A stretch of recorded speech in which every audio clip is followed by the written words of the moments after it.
بسم اللہ الرحمن الرحیم۔ السلام علیکم ورحمۃ اللہ وبرکاتہ۔ الحمد للہ وکفی وسلام علی عبادہ الذین اصطفی۔ اللہ کے فضل و کرم سے رمضان المبارک کا مقدس مہینہ ہے، اور اس مہینے میں اللہ جل شانہ نے ہمیں اور آپ کو توفیق دی کہ رسول اکرم صلی اللہ علیہ وسلم کی زبان مبارک کو سیکھنے کے لیے جمع ہوئے۔ ہم سب نیت کریں کہ انشاءاللہ العزیز اس دفعہ کا یہ کورس ہم اس انداز سے اس میں محنت کریں گے کہ ہر حال میں ہمیں عربی بولنی آ جائے، اور یہ ہمارے عزم اور اصرار کے اوپر ہے۔ ہمارے ایک امیر صاحب ہوا کرتے تھے، وہ کہتے تھے کہ جس شخص نے سیکھنے کی نیت کی ہے اس نے جہاز چلانا بھی سیکھ لیا، اور جس نے سیکھنے کی نیت نہیں کی ہے اس کو سائیکل بھی چلانی نہیں آتی۔ تو یہ ہماری نیت کے اوپر ہے، ہمارا عزم، ہمارا ارادہ وہ یہ ہونا چاہیے کہ انشاءاللہ اللہ کے فضل و کرم سے ہم اس بار خوب محنت کریں گے۔ رمضان کے مہینے میں تھوڑا سبق ہے یا زیادہ سبق ہے وہ مجھے پہلے سے یاد ہے یا یاد نہیں ہے، ہم اس کو یاد کرنے کی بھرپور کوشش کریں گے۔ بہت سارے احباب پوچھتے ہیں، کہتے ہیں کہ گرامر اگر کسی کو نہ آتی ہو تو وہ عربی زبان کیسے سیکھ سکتا ہے؟ تو یہ تو بہت آسان بات ہے کہ ہمیں جو مادری زبانیں آتی ہیں ہم نے ان کا گرامر نہیں پڑھا ہوتا۔ میں پشتو بولتا ہوں، پشتو کا گرامر نہیں پڑھا۔ اسی طرح آپ اگر اردو بولتے ہیں تو اردو کا گرامر آپ نے نہیں پڑھا ہوگا، اور ہم سب اردو قومی زبان ہے ہمارا، ہم نے اردو کا گرامر نہیں پڑھا۔ ایسے ہی عربوں کے جو بچے پیدا ہوتے ہیں، چھوٹے چھوٹے بچے، وہ عربی بولتے ہیں، صحیح بھی بولتے ہیں، اور انہوں نے عربی کا کوئی گرامر نہیں پڑھا ہوتا۔ تو اصل بات تو ماحول کی ہے، ماحول میں جو زبان چلتی ہے بس اسی زبان کو لوگ سیکھ لیتے ہیں۔ تو اس لیے عربی زبان بھی بالکل ایسے ہی ہے۔ ہاں، یہ معاون ضرور ہیں عربی گرامر کا ہونا۔ جس طالب علم کو عربی گرامر سے بھی واقفیت ہو اس کے لیے عربی زبان سیکھنا اور بھی آسان ہو جاتا ہے، لیکن اصل بات ماحول کی ہے۔ اگر اس کو ماحول، ہمارے مدارس کی جو طلبہ ہوتے ہیں دینی مدارس کے، وہ 8 سال مستقل، یعنی 8 سال میں سے 7 سال تو 6-7 سال تو وہ مستقل عربی گرامر پڑھ رہے ہوتے ہیں، تو صرف پڑھ رہے ہیں، نحو پڑھ رہے ہیں، مشکل کتابیں اس کے، وہ سارے گرامر، سارے قواعد وہ یاد بھی کر لیتے ہیں، لیکن چونکہ ماحول نہیں ہے تو اس لیے وہ عربی نہیں بول پاتے۔ تو اس لیے اس کا جو زیادہ تعلق ہے وہ ہے بات چیت سے، اور وہ ہے ماحول سے۔ تو ماحول ہم مدرسوں میں جب ہوتے ہیں تو ماحول بنانا ہمارے لیے آسان ہوتا ہے۔ ہمارے ابن عباس میں ہم طلبہ کے ماحول کو بنا سکتے ہیں، وہاں پر طلبہ آ جاتے ہیں، وہ خود شوق سے آتے ہیں اور ہم ان کی نگرانی کر رہے ہوتے ہیں۔ لیکن یہ جو نیٹ کی پڑھائی ہے اس میں پھر تھوڑی سی مشکلات کا سامنا ہمیں بھی کرنا پڑتا ہے۔ ظاہر بات ہے اس میں ماحول نہیں بن پاتا، ہر ایک اپنے گھر میں بیٹھا ہوا ہے، تو ایسے وقت میں پھر ماحول اس نے خود سے بنانا ہے، اپنے لیے خود کو حاوی رکھنا ہے عربی زبان کو، کہ کم از کم جو دن ہم نے کورس کے لیے مختص کیے ہیں، 15 روزہ کورس ہے، اب ان 15 دن میں تو ہم کوشش یہ کریں کہ ہمیشہ عربی زبان کی باتوں کو سنیں، عربی تحریرات ہم پڑھیں، اور عربی جو ہے وہ مقاطع اور ویڈیو وغیرہ اس کو ہم سنیں۔ اردو سے خود کو بہت دور رکھیں، گھر میں اگر کوئی بھی عربی کی کتاب ہے اس کو ہم پڑھیں، اور ساتھ ساتھ ان دروس کو بھی یاد کریں۔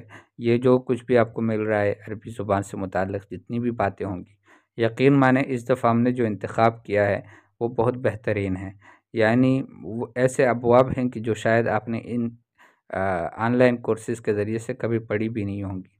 ہاں، مدرسوں میں جن طلبہ نے پوری العربیۃ المعاصرہ کتاب پڑھی ہے، لغت المسلم جو پچھلی کتاب تھی بڑی والی، شیخ موسیٰ صاحب کی پہلی والی، وہ پڑھی ہیں، تو ان کے لیے تو یہ چیزیں انہوں نے پہلے بھی دیکھی ہوں گی، لیکن اس میں بھی اب اضافے ہوئے ہیں۔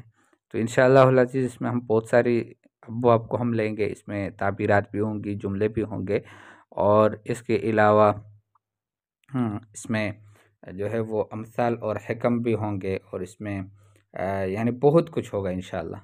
تو یہ سب ہماری ضرورت کی باتیں ہوں گی کہ جو ہمیں اچھا لغت البیت طالبات کے لیے خصوصی طور پر اس کا بھی اس میں اہتمام ہوا ہے۔ لغت البیت جو کہ طالبات کے لیے ہے لیکن طلبہ اس سے مستفید ہوتے ہیں، وہی باتیں طلبہ بھی گھروں میں کرتے ہیں.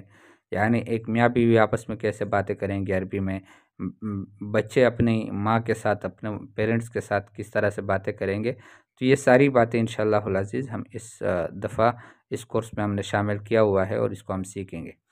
تو ہم آغاز کرتے ہیں. بسم اللہ الرحمن الرحیم. آج کا ہمارا جو سبق ہے وہ یا جو باب ہے وہ ہے باب الساعات والارقام. ساعہ کہتے ہیں گھڑی کو، بجے کو، گھنٹے کو، اور ارقام کہتے ہیں ہندسوں کو. حوار حول الساعہ، یہ ایک حوار ہے، کنورسیشن ہے گھڑی سے متعلق، وقت سے متعلق. تو دو شخصوں کے مابین ہمیشہ حوار ہوتا ہے، اور ان میں سے کبھی کبھار ان کے نام لکھے جاتے ہیں، خالد اور حامد، اور یہاں پر 1 2 اور 1 2 اس طرح سے لکھا گیا ہے. صحیح ہے کہ پہلا والا شخص کیا کہتا ہے، دوسرا کیا جواب دیتا ہے. تو پہلا والا شخص کہتا ہے انعم اللہ صباحک یا اخ العقیدہ. انعم اللہ صباحک یا اخ العقیدہ، اے میرے عقیدے کے بھائی، اللہ آپ کی صبح کو بہترین کر دے. انعم اللہ صباحک، اللہ اچھا کر دے، بہترین کر دے، صباحک آپ کی صبح کو، یا اخ العقیدہ، اے میرے عقیدے کے بھائی. مطلب یہ ہے کہ میرا اور آپ کا عقیدہ دونوں کا ایک ہی ہے، میں بھی مسلمان ہوں، آپ بھی مسلمان ہیں. تو اخ الاسلام بھی اس کو کہتے ہیں اور اخ العقیدہ بھی کہتے ہیں. تو جو آپ کے ساتھ عقیدے میں مشترک ہے، آپ کا عقیدہ اور اس کا عقیدہ یہ ایک ہی ہے، تو اس کو ہم اس طرح سے کہیں گے انعم اللہ صباحک یا اخ العقیدہ. انعمت صباحا وطابت ایامک. انعمت صباحا، یہ وہی انعم اللہ صباحک کا فعل مجہول ہے. انعمت صباحا، آپ کی بھی صبح اچھی ہو، وطابت ایامک، اور آپ کے دن بھی اچھے ہو. دن ایام ذکر کیا ہے لیکن مراد اس سے زندگی ہے. ظاہر بات ہے کہ جو زندگی ہے وہ انہی دن اور رات کا مجموعہ ہے، انہی دنوں سے وہ زندگی بنتی ہے، انہی ساعات سے، گھڑیوں سے وہ زندگی بنی ہوتی ہے. تو جب بھی کہا جائے کہ آپ کے دن کیسے گزرتے ہیں، مطلب یہ ہے کہ آپ کی زندگی کیسے گزرتی ہے. تو انعمت صباحا وطابت ایامک. ذکرنی، ذکرنی بمعنی مجھے یاد دلاؤ، ذکرنی مجھے یاد دلاؤ. متی یبتدئ دوامکم. ذکرتک یا اذکرک، میں آپ کو یاد دلاتا ہوں. ذکرتک، میں نے آپ کو یاد دلایا. ذکرتہ، میں نے اس کو یاد دلایا. تو ذکرنی، اس نے مجھے یاد دلایا. ٹھیک ہے. تو ذکرنی، ذکر یذکر تذکیر کا معنی ہوتا ہے یاد دلانا. ہم جس کو کہتے ہیں شعبہ وعظ و تذکیر. وعظ و تذکیر کا مطلب یہ ہے کہ وہ نصیحت کرتا ہے وہ شعبہ، اور وہ شعبہ جو ہے وہ یاد دہانی کرتا ہے، لوگوں کو یاد دلاتا ہے. تو ذکرنی، مجھے یاد دلاؤ. متی یبتدئ دوامکم، کب تمہاری پڑھائی شروع ہوتی ہے. دوام کا پہلے بھی میں عرض کر چکا ہوں کہ ہمیشہ جب بھی یہ لفظ آتا ہے میں کہتا ہوں کہ دوام جو ہے نا، دوام، یہ عربی زبان میں وقت العمل کو کہا جاتا ہے، کام کے وقت کو.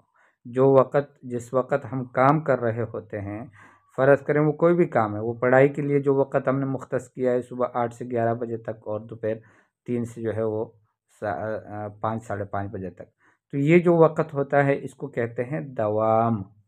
یا پھر کام کا یہ وقت ہو، جیسے آفس میں کوئی جاتا ہے تو ان کا وہ وقت دوام کہلاتا ہے، کہ اب سے لے کر اب تک.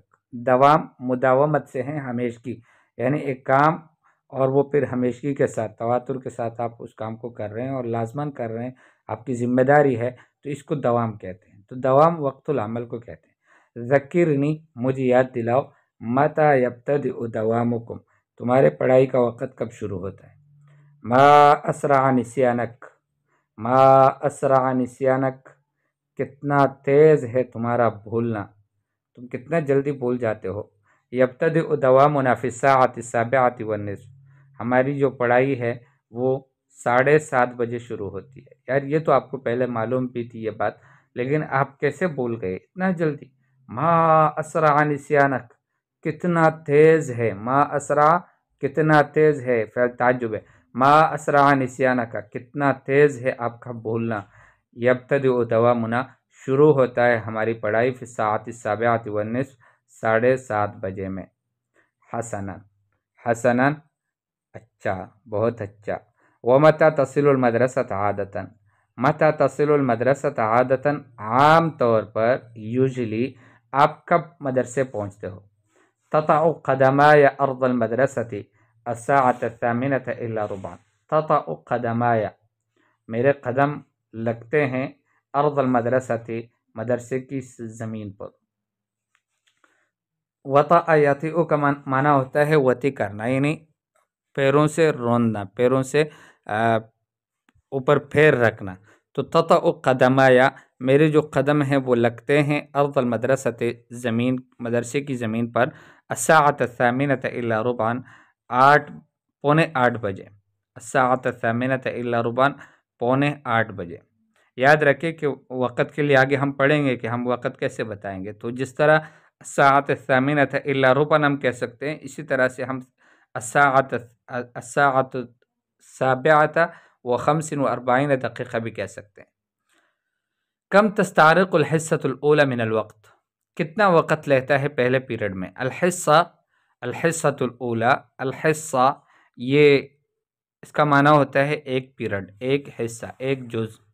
ٹھیک ہے، تو ہمارے ہاں چونکہ مدارس میں پیریڈز ہوتے ہیں، 5 پیریڈ ہیں، 6 پیریڈز ہیں، تو وہ اوقات کے اعتبار سے اس میں جو ہے وہ ترتیب بنی ہوتی ہے کہ 45 منٹ کا 1 گھنٹہ ہوگا، ایک پیریڈ ہوگا. ٹھیک ہے، تو اس کو کہتے ہیں حصہ، اور اس کی جمع آتی ہے حصص. حصص. کم تستغرق الحصة الأولى من الوقت، کتنا وقت لگتا ہے پہلے پیریڈ میں؟ تستغرق الحصة الأولى 45 دقیقہ، پہلا جو پیریڈ ہے وہ 45 منٹ لیتا ہے. ارجو ان لا اکون قد ازعجتک بکثرت الاسئلہ، میں امید کرتا ہوں کہ میں آپ کو تنگ نہ کیا ہو، بکثرت الاسئلۃ، سوالات کی کثرت سے. یعنی میں آپ سے جو اتنی ساری باتیں پوچھ رہا ہوں کہ وقت کب شروع ہوتا ہے، آپ کب آتے ہو مدرسے میں، اور پہلا پیریڈ کتنے وقت کا ہوتا ہے، تو یہ میں آپ سے بہت سارے سوالات کر رہا ہوں، ایسا نہ ہو کہ اس سے آپ کو تنگ کیا ہو. ارجو، میں امید کرتا ہوں، ارجو، میں امید کرتا ہوں، اللہ اکونا، کہ میں نہ ہوں، قد ازعجتک، کہ میں نے آپ کو تنگ کر دیا ہو، بکثرت الاسئلۃ، سوالات کی کثرت سے. لا یا اخی، نہیں میرے بھائی، لک ان تسأل ما شئت، آپ کو اختیار ہیں جو چاہے سوال کرے. لا یا اخی، نہیں میرے بھائی، لک ان تسأل ما شئت، آپ کو اختیار ہیں جو چاہے آپ سوال کر سکتے. اچھا، اب یہ پھر سوال کر رہا ہے، فی ایت ساعۃ ینتہی دوامکم، کتنے بجے تمہاری جو پڑھائی ہے، پڑھائی کا جو وقت ہے وہ کب ختم ہوتا ہے؟ تو میں نے جیسے آپ کو کہا تھا نا کہ یہاں پر دوام سے مراد دراسہ ہے، پڑھائی ہے، تو دوام بھی ہم کہیں گے اور ہم دراسہ بھی کہہ سکتے ہیں. فی ایت ساعۃ تنتہی دراستکم، دوام چونکہ مذکر تھا اس لیے ینتہی فعل بھی مذکر لایا گیا، اور دراستن چونکہ مؤنث ہے اس لیے تنتہی فعل مؤنث لگا لیں گے. تو ہم کہیں گے فی ایت ساعۃ تنتہی دراستکم، کتنے بجے تمہاری پڑھائی ختم ہوتی ہے؟ تو وہ کہتا ہے ینتہی الدوام تمام الساعۃ 11 والثلث، ہماری پڑھائی پورے 11:15 بجے، 11:20 پہ ختم ہوتی ہے. دیکھیں، ربع کہتے ہیں 1/4 کو، ربع، اور ثلث کہتے ہیں 1/3 کو. تو 60 منٹ کا جو 1/3 ہے وہ 20 منٹ بنتے ہیں. تو 11:20 پر مکمل ہماری پڑھائی جو ہے وہ ختم ہوتی ہے. ثم ما هو برنامجکم بعد انتہاء الدوام، پھر تمہارا پروگرام کیا ہوتا ہے پڑھائی ختم ہونے کے بعد؟ یعنی پڑھائی تو ظاہر بات ہے کہ صبح سے لے کے 7:30 بجے جو آپ نے بتایا، یا 7:15 بجے، اس سے لے کے 11:20 تک تو آپ کی پڑھائی ہوتی ہے. پھر اس کے بعد تمہارا کیا پروگرام ہوتا ہے؟ ثم، پھر، ما ہوا برنامجکم، تمہارا برنامج کیا ہوتا ہے، تمہارا پروگرام کیا ہوتا ہے، تم کیا کر رہے ہوتے ہو بعد انتہاء الدوام، پڑھائی کا وقت ختم ہونے کے بعد. ثم نستریح فترۃ، پھر ہم تھوڑی دیر کے لیے آرام کرتے ہیں. مدتها ساعۃ ونصف، جس کی مدت 1.5 گھنٹہ ہے، 1.5 گھنٹے ہم آرام کرتے ہیں. تو پہلا والا طالب علم اسے کہتا ہے تعنی تقیلون فی الظہیرہ، آپ کا مقصد یا آپ کی مراد یہ ہے کہ آپ لوگ خیلولہ کرتے ہو ظہر کے وقت میں؟ نعم، ھذا الذی انی، جی ہاں، یہی میری مراد ہے۔ وبعدها نقوم لصلاۃ الظہر، اس کے بعد پھر ہم اٹھتے ہیں ظہر کی نماز پڑھنے کے لیے۔ متی تقام صلاۃ الظہر عندکم، ظہر کی نماز کتنے بجے کھڑی ہوتی ہے تمہارے ہاں؟ متی تقام، کتنے بجے کھڑی ہوتی ہے صلاۃ الظہر عندکم، یعنی کتنے بجے ہوتی ہے۔ تقام کا مطلب یہ نہیں ہے کہ کھڑی ہوتی ہے، مطلب یہ ہے کہ جماعت کب ہوتی ہے، کتنے بجے ہوتی ہے۔ تو عربی میں ہم کہہ سکتے ہیں متی تقام صلاۃ الظہر عندکم، متی تقام صلاۃ الفجر عندکم، تمہارے ہاں فجر کی نماز یا ظہر کی نماز کب ہوتی ہے؟ تو جواب ہے یرفع الاذان فی الساعۃ الواحدۃ والنصف، اذان دی جاتی ہے 1:30 بجے۔ اما الصلاۃ فتقام عندما تدق الساعۃ الثانیۃ تماما، نماز جو ہے نماز تو وہ کھڑی ہوتی ہے اس وقت کہ جب پورے 2 بج چکے ہو۔ تدق یعنی بجنا، دق یدق کا مطلب ہوتا ہے بجنا، تو تدق الساعۃ الثانیہ کہ جب پورے 2 بج چکے ہوں تماما، مکمل طور پر۔ حسنا اشکرک علی هذه المعلومات، ٹھیک ہے، اچھی بات ہے، میں آپ کا شکریہ ادا کرتا ہوں ان معلومات پر۔ والتقیک علی خیر انشاءاللہ، اور میں خیر پر آپ سے ملاقات کرتا رہوں گا، یعنی التقیک فی المرات القادمہ علی خیر انشاءاللہ، ہر دفعہ میں آپ سے خیر پر انشاءاللہ ملاقات کروں گا۔ لا شکر علی واجب وانا تحت الخدمہ، واجب کے اوپر کوئی شکریہ نہیں ہے، یعنی اس کا انگلش میں ترجمہ بنتا ہے یا اردو میں کہ ڈیوٹی پر کوئی شکریہ نہیں ہوتا، یعنی یہ تو میرا فرض ہے، میری ذمہ داری ہے کہ میں آپ کو یہ معلومات دوں، تو اس پر کوئی شکریہ آپ کا نہیں بنتا کہ آپ میرا شکریہ ادا کریں۔ وَأَنَا تَحْتَ الْخِدْمَةِ، اور میں آپ کی خدمت کے تحت ہوں، آپ جب بھی کوئی حکم ہو تو مجھے کریں، انشاءاللہ میں آپ کی تعمیل کروں گا۔ ٹھیک ہے، تو یہ ایک حوار ہے۔ اب اس کے حوالے سے آپ کو یقیناً یہ تو مشکل لگے گا کہ آپ اس کو پکا یاد کریں، تو اس کے لیے میں آپ کو ایک آسان بات بتاؤں کہ آپ اس کے اردو ترجمے پہ تو بالکل دھیان نہ دیں۔ آپ نے جتنا سن لیا یہ اب تک، آپ کو یقیناً اردو ترجمہ اس کا آ گیا۔ اب اس کے بعد آپ جب اس کو دہراتے ہیں تو ترجمے کے ساتھ نہ دہرائیں، بلکہ اس کو بغیر ترجمے کے دہرا لیں، 2-3 دفعہ دہرا لیں، پھر اس کے بعد جو ہے وہ کتاب کو بند کر کے جو PDF میں نے آپ سے شیئر کی ہے اس کو آپ بند کر لیں، اور پھر اس کے بعد جو ہے وہ زبانی سنا لیں، کچھ غلطیاں ہو جائیں گی، کچھ صحیح ہو جائے گا، اس طرح سے پھر دوبارہ دیکھ لیں، پھر 6-7 دفعہ اگر آپ ایسا کریں گے تو انشاءاللہ اللہ کی ذات سے امید ہے آپ کو یہ حوار یاد ہو جائے گا۔ تو ابھی میں ایک دفعہ صرف عربی میں پڑھ لیتا ہوں، آپ نے اسی طرح سے یاد بھی کرنا ہے اور سنانا بھی اسی طریقے سے ہے، اور آپ نے خود بھی یعنی آپ کے لیے یاد کرنے میں آسانی بھی اسی میں ہے کہ آپ ترجمے کے بغیر صرف عربی حوار کو یاد کریں۔ انعم اللہ صباحک یا اخ العقیدہ، انعمت صباحا وطابت ایامک، ذکرنی متی یبتدئ دوامکم، ما اسرع نسیانک، يبتدئ دوامنا في الساعة 7:30 حسنا، ومتى تصل المدرسة عادة؟ تطأ قدماي أرض المدرسة الساعة 8:08. كم تستغرق الحصة الأولى من الوقت؟ تستغرق الحصة الأولى 45 دقيقة. أرجو أن لا أكون قد أزعجتك بكثرة الأسئلة. لا يا أخي، لك أن تسأل ما شئت. في أي ساعة ينتهي دوامكم؟ ويمكن أن نقول في أي ساعة تنتهي دراستكم؟ ينتهي الدوام تمام 11:30. ثم ما هو برنامجكم بعد انتهاء الدوام؟ ثم نستريح فترة مدتها 1.5 ساعة. تعني تقيلون في الظهيرة؟ نعم، هذا الذي أعني. وبعدها نقوم لصلاة الظهر. متى تقام صلاة الظهر عندكم؟ يرفع الأذان في الساعة 1:20، أما الصلاة فتقام عندما تدق الساعة 2 تماما. حسنا، أشكرك على هذه المعلومات، وألتقيك على خير إن شاء الله. لا شكر على واجب وأنا تحت الخدمة.